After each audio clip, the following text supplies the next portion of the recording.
Olá, amigos. Originalmente, a cultura woke era uma filosofia de inclusão às ditas, como eram chamadas anteriormente, minorias. Muitas empresas passaram a adotar programas de contratação para negros, LGBTs, PCDs e outros públicos específicos, mostrando a correta preocupação com a equidade.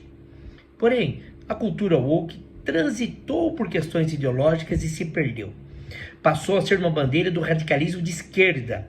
E aqui, um lembrete: qualquer ideologia de direita ou de esquerda, se radical, torna-se indevida. E ela militou de maneira intransigente contra qualquer opinião contrária. Se a pessoa não era socialista, cancele-se. Se defende oportunidades idênticas para héteros ou homossexuais, torna-se homofóbico automaticamente. Pois dentro desse radicalismo há necessidade de reparação histórica, segundo os wokes. Se é católico, protestante, conservador, rotula-se automaticamente como fanático religioso, pois o que vale é o cosmos universal. Todas essas formas intolerantes praticadas, vejam só, por quem defende em tese a tolerância, né? É uma contradição. Mas essas intolerâncias potencializaram o mercado do medo. Empresas criaram departamentos exclusivos para lidarem com essas questões, com medo de cancelamentos dos grupos woke radicais, que fazem muito barulho. A Disney, por exemplo, introduziu essa filosofia em seus desenhos e filmes, e principalmente com bandeiras libertárias e de ideologia sexual.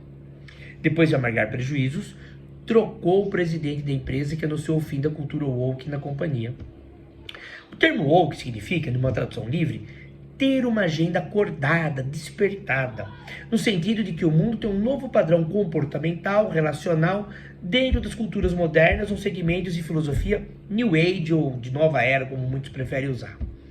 Diante de tantos excessos, grandes empresas passaram a repensar suas agendas, onde perceberam um cego modismo e caíram no erro de, ao invés de praticar a inclusão cidadã respeitosa, acabavam fazendo uma equivocada apologia às bandeiras woke e desrespeitavam quem não tinha o mesmo pensamento, como se o público woke fosse dono da verdade, da sabedoria do mundo. A Nike, por exemplo, retirou sua publicidade woke e voltou a falar de igualdade e cidadania, sem buscar lacração.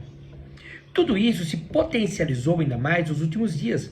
As declarações de Elon Musk sobre o vírus mortal woke, foi assim que ele determinou, a grita para que o mundo se tornasse woke na marra, uma matéria interessante da BBC, e o episódio do deboche da Santa Ceia nas Olimpíadas 2024, travestido de não nos referimos à Santa Ceia, estamos falando de deuses gregos. Tudo isso potencializou a mudança de rumo de algumas organizações.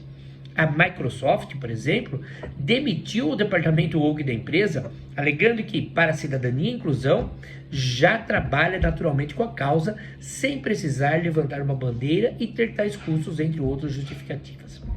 A questão é, os radicalismos mudam o sentido das causas. Se você tem uma opinião, não quer dizer que você deve denegrir, prejudicar, debochar da opinião alheia. Para ser respeitado, há de se respeitar. Os exemplos e as empresas que eu citei, eu trouxe matérias delas falando sobre essa mudança da cultura woke. Clique na descrição dessa postagem, você tem um link para o meu blog, com os links de reportagem e as próprias matérias. Até mais.